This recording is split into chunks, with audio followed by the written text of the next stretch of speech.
The academy was buzzing with the casual arrogance of routine. It was Tuesday evening, and the mats at Cross Point Grappling Academy in Topeka were already crowded with students, some stretching, others drilling, many chatting loudly about last weekend's UFC card. No one noticed her at first. Monica stepped in quietly, her sneakers damp from the rain outside, her simple navy blue tracksuit clinging to her legs. No sponsor logos, no gym patches, no colorful rash guard, just her, a duffel bag, and a presence that somehow went unregistered by the noisy hive of athletes. She looked around with the practiced caution of someone who had long ago learned to enter a room without demanding anything from it. Her gaze moved quickly. Wall-mounted belts, a framed photo of the coach mid-armbar, the smell of sweat and mat disinfectant that every gym shared. Nothing had changed, except her. There was no receptionist. A lanky white belt finally noticed her and pointed her toward the coach's office. He didn't say hello. She didn't mind. She had already seen the eyes, young men and women casting fleeting glances her way, then dismissing her as someone's mom who must have walked into the wrong building. She knew that look. She had grown up under it. The coach, Renner, was polite but guarded. He skimmed her sign-up form, saw that she had checked prior experience, but left the details blank. "Well, welcome," he said, handing her a loaner GI with a white belt folded neatly on top. "We'll get you warmed up with the beginner group. No pressure today. Just have fun." Monica nodded. She didn't argue. Let them believe whatever they needed to believe. Her hands were calm as she tied the belt, the muscle memory oddly emotional, an old rhythm knocking softly at a long-shut door inside her. She stepped onto the mat, barefoot now, anonymous, eyes low but alert. The first comments came, low enough to pretend they weren't meant to be heard. Is she really training or just watching? Bet she saw Jiu-Jitsu on Netflix and thought, why not? Gonna get folded like a lawn chair. She didn't flinch. Not physically. But deep in the folds of her mind, something stirred. Not resentment, not pride, but something older. The faint ghost of a woman she once was. The echo of her own voice yelling shrimp and bass over the chatter of children in an underfunded gym in Fortaleza. Now, she let her body speak in whispers, subtle movements, precise steps in the warm-up drills. Her hip escapes were quiet poetry, invisible to those who didn't know what to look for. Those who did, Becca, a brown belt, and Rico, a blue belt with sharp eyes, began to exchange uncertain looks. It wasn't what she did. It was how. The economy of motion. The balance. The stillness in her face, while her body moved with intention. But Travis didn't notice. Or maybe he did, and that's why he smirked as he swaggered over, towering with the ego of someone who confuses belt color with character. "You knew?" he asked, grinning. "Don't worry, I'll go easy on you." Monica looked up at him and smiled. Softly. She didn't say a word. Monica's silence was not born from shyness or fear, but from a well-worn habit forged through years of navigating spaces where she was always the outsider.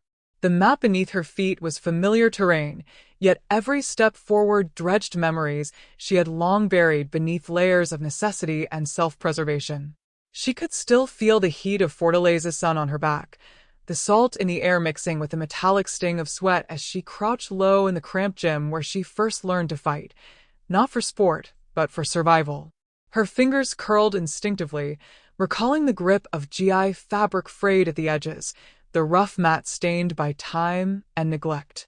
Those mats had borne witness to her rise from a scrawny girl with too much anger to an adolescent who learned how to channel pain into technique. Her past wasn't just a story of grappling. It was a narrative of loss and silence. A father who vanished one humid night, leaving behind a cracked family, and a mother who worked 3 jobs and never once missed a chance to remind her that dreams were luxuries for others. A brother who found solace in the streets, his voice a low rumble of threats and promises that shattered the fragile peace she tried to build. Jiu-Jitsu had been her refuge, the only place where pain had a shape and fear a form that could be countered and controlled. It was the language her mother never spoke, the strength her father never taught her, and the family she had chosen in the shadows of a broken home. But now, In this quiet Kansas gym, those memories hovered at the edge of her consciousness, like ghosts unwilling to leave but afraid to fully reveal themselves. She moved through drills with a precision that made even the skeptical glance of Travis falter, but her mind was a tempest of recollections and unspoken regrets. There was one moment that haunted her most. The day she walked away from everything she knew, slipping through an airport with a ticket in hand and a heart full of questions without answers. The night her mother had called, voice breaking, saying, "You have to come back. Your brother's gone." And Monica, for the first time in years, had felt the heavy weight of helplessness settle like a stone in her chest. She had left because staying meant dying slowly beneath the weight of a world that never forgave, never forgot. But leaving meant carrying a shadow, a secret so raw that even now, it throbbed beneath her skin whenever she stepped on the mat and felt eyes on her back. Her fingers tightened around the edge of her GI, grounding her to the present. The sound of the bell marking the end of class snapped her back. Students began to gather, laughing and exchanging stories. Travis strutted by, chest puffed, eyes still on her with a mixture of challenge and curiosity. Monica wiped the sweat from her brow and allowed herself a small, almost imperceptible smile. The past was a heavy chain, but on these mats, she could begin to reshape it. One move, one breath, one moment at a time. And somewhere deep inside, beneath the layers of pain and silence, a quiet determination flickered. Not just to survive, but to reclaim. Monica had expected resistance. She knew that stepping into a gym dominated by familiar faces and tight-knit alliances meant bracing for cold stares and whispered doubts. But the weight of disdain that settled over her like a suffocating fog was more brutal than anything she'd anticipated. It wasn't just skepticism about her skills. It was a quiet, pervasive dismissal of her very presence, as if she were a mistake in this carefully constructed world. The first time Travis openly sneered, it was during a sparring session. His laughter, sharp and mocking, cut through the hum of the gym. "What's the matter, new girl? Lost your way from the playground?" His words echoed like a slap, but it was the look in his eyes, equal parts amusement and contempt, that made her skin crawl. The others nearby chuckled, their smiles tight but eager to join in. Monica felt their gazes pierce through her, dissecting, judging, writing her off before she even had a chance to prove herself. She retreated to the corners during drills, watching the ease with which others moved, how their confidence seemed born from belonging rather than earned. Every gesture she made was scrutinized, every mistake magnified. The weight of their dismissal wasn't just social cruelty, it was a reflection of the doubt she secretly battled within herself. Was she truly an outsider? Was the past she carried, heavy and unspoken, a mark that would forever bar her from acceptance? The gym became a stage for her internal war. Each taunt from Travis and his clique chipped away at her defenses, dredging up old wounds. The voice of her mother, once so fierce in her demands, now whispered in Monica's mind, "You don't belong here. You're not enough." It was a refrain that had played on loop for years, buried but never silenced. And yet, amid the barrage of sneers, something more insidious took root, a deepening solitude. Monica found herself shrinking away, her body tensing before confrontation, her eyes lowering to avoid the storm of judgment. The ache wasn't just in the bruises from practice, but in the invisible marks left by rejection. One afternoon, after a particularly harsh sparring match, Monica sat alone in the locker room, the cold metal bench beneath her a stark contrast to the fire raging inside. The sting of failure mingled with a rising anger. Why should she endure this? Why should the past define her worth here, in a place that could be her sanctuary? Her breath came in shallow bursts as she stared at her reflection, eyes fierce, yet shadowed by doubt. The laughter and whispers outside the door felt like chains dragging her down, but beneath it all, a fragile resolve stirred. This was no longer about proving them wrong. It was about proving herself right. She remembered the first lesson of Jiu-Jitsu, not just about technique, but about resilience. The art demanded patience and humility, the courage to fall and rise again. The path ahead was brutal, but the alternative was surrender. Monica pushed herself to stand, muscles trembling yet unyielding. The road to acceptance was littered with scorn and isolation, but she would walk it anyway. Because beyond the sneers and the shadows of her past, there was a fierce light, a promise she made to herself, to rise, not as the girl they mocked, but as the warrior she was destined to become. The air in the gym felt heavier that day, thick with anticipation and undercurrents of tension. Monica knew what awaited her, a challenge far beyond physical strength, a test not just of skill but of spirit. When Travis stepped into the mat opposite her, the sneer on his face was sharper than ever, as if he could already taste victory.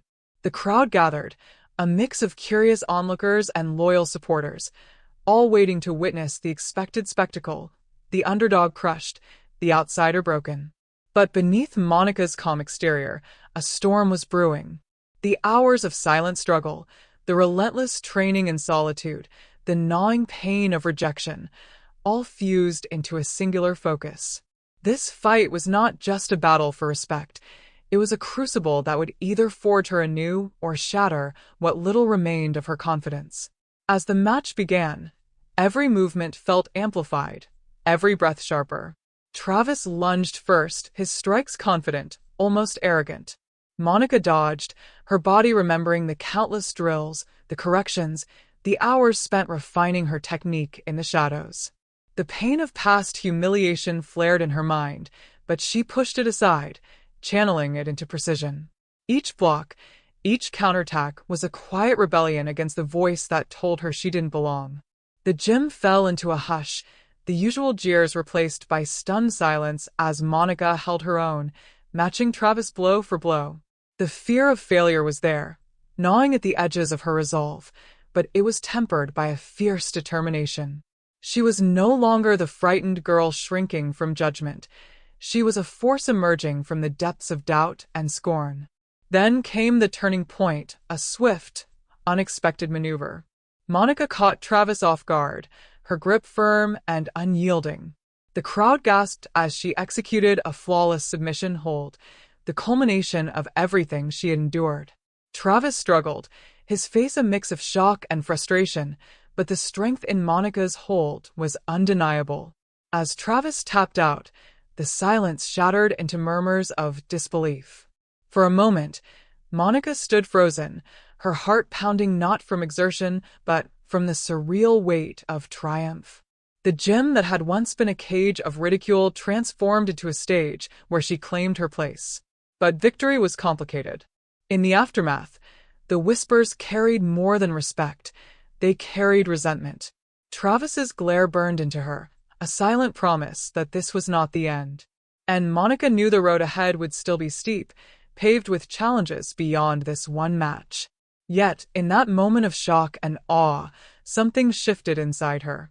The doubts whispered by the past, the sneers etched by others' judgments, they lost their power. Monica realized that true strength was not the absence of fear or pain, but the courage to stand despite them. As the crowd slowly dispersed, leaving echoes of awe and disbelief in their wake, Monica remained on the mat, breathing steady but soul alight. The battle was more than a physical victory. It was the breaking of invisible chains, the first step toward a future she would fight to claim, no matter the cost. The days that followed the match unfolded in a quiet reckoning. Monica's victory rippled through the small community like a stone cast into still water, subtle at first, but growing in reach and depth. Those who had once dismissed her as weak or unworthy found themselves confronted with a new truth, one that unsettled their comfortable judgments. But respect, Monica knew, was never freely given. It had to be earned, sustained, and lived through every choice thereafter. She moved through her world differently now. The weight of disdain that had pressed down on her shoulders for so long seemed lighter, not because it had vanished, but because she had finally proven something to herself more than anyone else. It was a fragile victory, though, as respect in the eyes of others can be a fickle thing, sometimes generous, sometimes grudging, always conditional. At the gym, the atmosphere shifted. Trainers and fighters who had ignored or mocked her began to nod with acknowledgement, their tone softer when they spoke her name. There was a new space around her, one where she was no longer invisible or a target for ridicule. But the most profound change was within Monica herself. The reflection in the mirror bore a face tempered by hardship but no longer clouded by self-doubt. Her eyes held a steadiness born from the struggle, an acceptance that respect from others was a mirror reflecting her own self-regard. Monica found herself standing taller, not from pride, but from a quiet confidence that felt like a hard-won treasure. Conversations that had once been marked by awkward silences or cutting remarks now held a different tone, a hesitance replaced by curiosity and sometimes even admiration. It was subtle, yet undeniable, the way people began to seek her out, to listen, to ask questions. She could see the flicker of surprise in their eyes when she spoke with calm intelligence and determination. This was not the girl who had been dismissed or belittled. This was someone who had reclaimed her narrative. Yet respect was never just about others' perceptions. In the solitude of her room, Monica wrestled with an internal dialogue far more challenging than any external judgment. Would she allow this newfound respect to define her? Or would she keep pushing, keep striving, so it would be rooted in something deeper than a single victory? She understood now that respect, true respect, demanded resilience. It was not a destination, but a journey without end. Her mind often drifted back to Travis, not with hatred, but with a complex mixture of pity and resolve. He had been the embodiment of the barriers she had faced, yet defeating him was only part of a larger battle. If respect was restored externally, her internal war, the fear, the scars of past rejection, was still hers to face every day.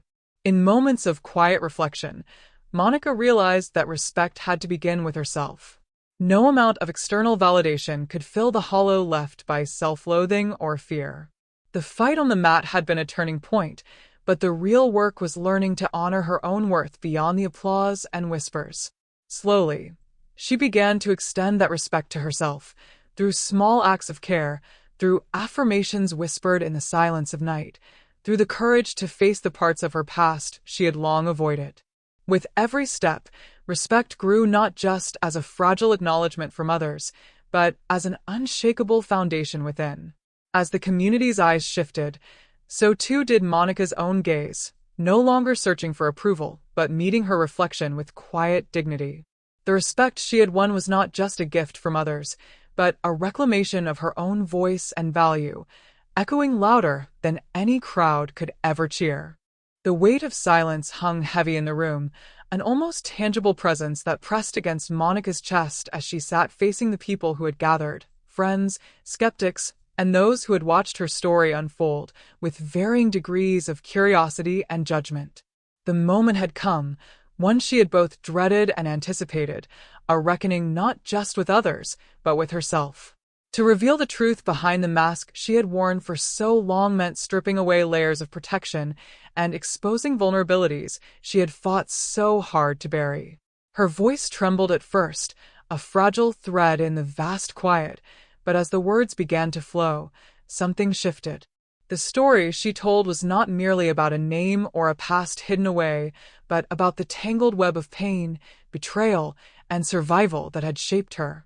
Every detail she shared, each scar, each moment of loss, was a piece of the puzzle that had defined her existence and now demanded to be seen in full.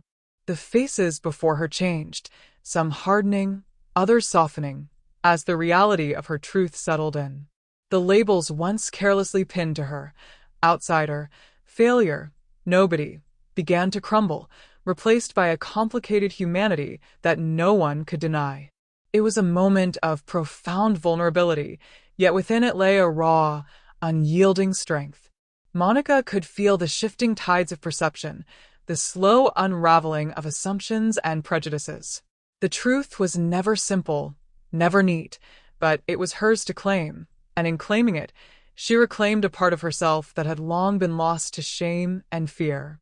The revelation was a quiet revolution, a dismantling of old narratives and the birth of new understanding. As she finished, the room remained silent, the gravity of the moment hanging like a delicate thread between everyone present.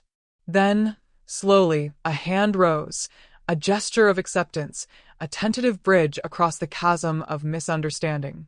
One by one, others followed, not always with words, but with the subtle shifts in posture and expression that speak louder than speech. In that fragile space, Monica realized that identity is never simply given or taken.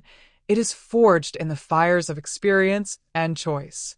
Her revelation was not the end, but a new beginning, one where the truth, however painful, was no longer a burden to hide, but a beacon to guide her forward.